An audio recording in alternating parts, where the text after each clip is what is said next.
Hey, I'd like to welcome you to another episode of Mission Matters. My name is Adam Torres, and if you'd like to apply to be a guest on the show, just head on over to missionmatters.com and click on Be Our Guest to apply. All right, so today I have Majed Mohamed on the line, and this is part of our Mission Matters Milken Institute Middle East and Asia Summit. This is where we bring you the best of those that attended and participated in the MEA Summit that took place in Abu Dhabi. And Majed is the head of community engagement and advocacy over at the Friends of Cancer Patients, also known as the FOCP. Majed, welcome to the show. Glad to be here. Thank you for having me. All right, so we got a lot to talk about here today. So, of course, I want to get into what the Friends of Cancer Patients is doing and also about the organization in general and your role. But before we do that, I'm just curious. So, the Middle East and Africa Summit, the one that took place in Abu Dhabi, how was your experience? Talk to me. How was it? Have you been to one of these before? Or? Well, actually, it was the first time for me to attend the Mm, conference. It has been an amazing platform and fruitful discussions. I remember we were discussing how the precision oncology, how it can affect and reach its full potentials when patients are actively and meaningfully included mm. in every stage of their care journey, and how we can envision a future where the treatment is not just personalized but also humanized. So it's really, really interesting discussion to have. As a first time, I love when I talk to somebody who's gone for the first time. By the way, this is our first time going to the one in Abu Dhabi. We've been going to the one in Beverly Hills for many years now. I think 4 or 5 years we've been covering the conference now off the top of my head. But for the conference itself, I'm just curious, the one that you attended, like what stuck out to you? Like what stuck out? What was unique about it? The conference itself, it was not just only focusing on the current health trends when it comes to Mm, cancer, advancing in treatment care, but also the role of AI, how AI has becoming, the generator and the engine of different healthcare systems in different countries, especially in the Middle East region where it's newly adopted, but hmm the governments and the health authorities have had done impressive efforts when it comes to incorporating AI within the healthcare system and also investments to ensure that we are applying the AI as a tool, but also creating a sustainable generator to enhance the healthcare system, but also in providing accessible and timely care to cancer patients in need. Thanks for sharing that. And I'm curious on your end, how did you originally get interested in working on this project? So, Friends of Cancer Patients, and just to work in that, let's just say that area in general in cancer, like how did you get interested into that? Right. So, as we all know, cancer is a major health issue and major health burden, hmm not just in the UAE, but also across different countries. It has a huge burden when it comes to financial constraints. The health insurance system is not always supporting cancer treatment in many low-income countries, but also high-level countries.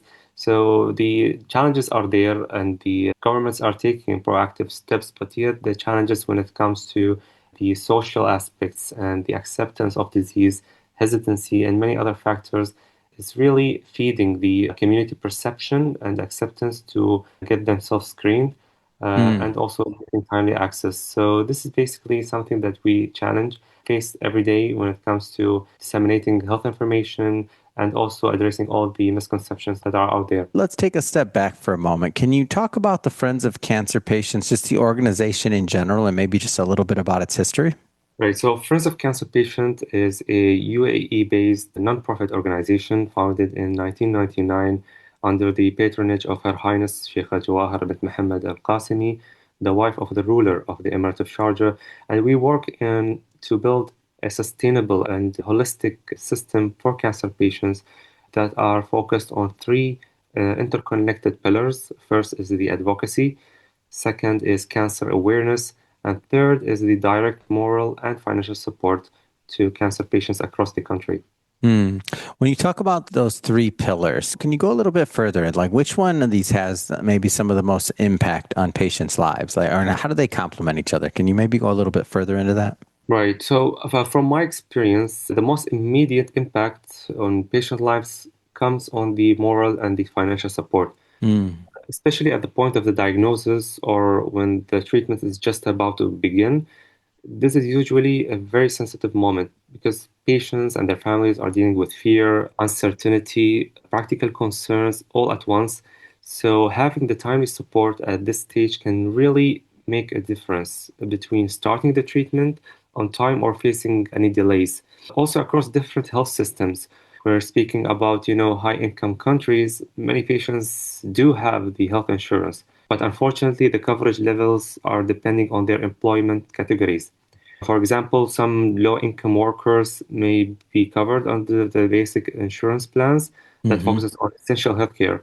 But in these situations, accessing to specialized and long-term care like the cancer treatment can still be challenging. This is where like friends of cancer patients and civil societies and other NGOs can play a role in providing the support by ensuring there is continuity of care and helping them to reduce any kind of barriers that might affect the patient's outcomes.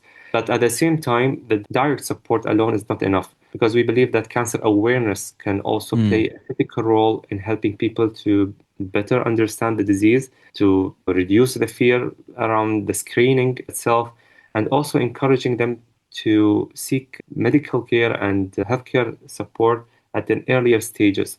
So this includes increasing the acceptance of the routine screenings, such as the physical examination, the Hmm. mammogram, ultrasound for breast cancer, cervical cancer screenings, also for men, the prostate cancer testing, because some individuals might hesitate to undergo the screening due to fear, the stigma, and also the misconceptions about the screening methodologies and the tests Hmm. available out there. Mm. But last, when it comes to our advocacy efforts, which is our third pillar, we work at the policy and health system levels, where we focus on the access, health equity, patient rights, and also working towards strengthening the patient-centered care. So the awareness and the early diagnosis can be matched by a responsive yet a supportive health systems within our country. So, at the Friends of Cancer Patients, we see these three pillars as part of one continuous journey rather than separate efforts. By Hmm. combining the direct support with the awareness and advocacy, we aim to support the patients emotionally and practically while also strengthening the systems around them. So there is always, we are keeping the patient at the center and ensuring that their voices are heard and translated into policy discussions and delivered to healthcare authorities within the UAE. Mm. You mentioned the word stigma a couple times and also just the concept of late diagnosis. Can we go a little bit further into that? Like, why does that remain such a major challenge? Is it the education part of it? Is the well, I don't want to say that. I mean, what makes it so hard? Right. So stigma, we can all agree that it is a global problem because Absolutely. Hmm. it really can result in many, many health issues that includes, late diagnosis, especially with cancer, which is a significant challenge. These are often driven by fear, misinformation, Mm. sometimes cultural sensitivities around cancer, and which ultimately can delay in the screening and the receiving timely care. So at Friends of Cancer Patients, we address these through integrated approach that combines community awareness with the patient-centered advocacy, while also working closely with the national authorities as well as regional and international partners. On the awareness side, to tackle stigma, we focus on creating trusted and culturally appropriate initiatives. Mm. So we engage with cancer survivors, trusted healthcare professionals, community leaders to share accurate information while also addressing any myths and misinformations that are disseminated through different media platforms. This is because we want to normalize the idea of screening and also encourage the community to speak about health concerns, including cancer, in normal settings and also in a safe environments. So we also shift the focus on the empowerment rather than fear through our interventions Hmm. to ensure that early detection it is pictured as a shared responsibility within our community and it's not an individual person's task. And also when it comes to the advocacy side, again, Friends of Cancer Patients is a official member of several global and regional networks that includes the UICC, Cancer International, Child Cancer International Asia, and the NCD Alliance, Eastern Mediterranean Region, the Gulf Federation for Cancer Control. We have partnered also with the World Health Organization and the Eastern Mediterranean Office on projects and advocacy initiatives. And through these collaborations, it allowed us to contribute to regional and global discussions while also ensuring that the patient perspectives are reflected in policies and programs. Mm. So within our country in the UAE, we have also worked with the Ministry of Health and health authorities on initiatives that strengthen the cancer awareness and the screening and the patient support beyond the service delivery itself. So our work when it comes to advocacy, we focus on raising the patient voices, addressing the misinformation, and also supporting the health systems that prioritize quality of life alongside the clinical outcomes. And also, we focus on the integrated approach by contributing to changing the mindsets around cancer, by Mm. providing the early diagnosis, improving the access to support to services.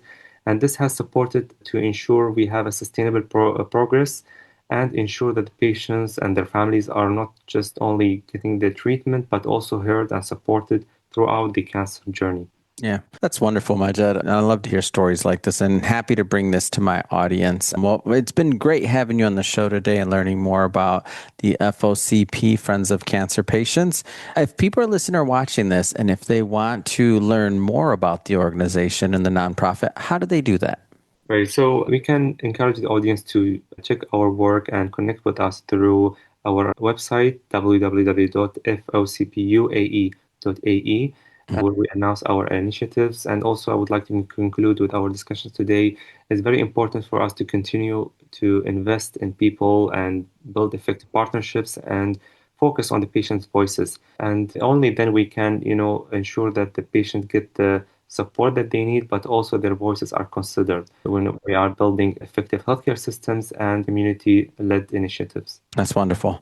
For everybody listening, just so you know, we'll definitely put that link in the show notes so you can go check out the website. And speaking of the audience, if this is your first time with Mission Matters and you haven't done it yet, hit that subscribe or follow button. This is a daily show. Yes, you heard me correct. It's a daily show. Each and every day we bring you new content, new ideas, and hopefully new inspiration to help you along the way on your journey as well. So hit that subscribe or follow button. And Majed, thank you so much for coming on. Appreciate you. Thank you for having me.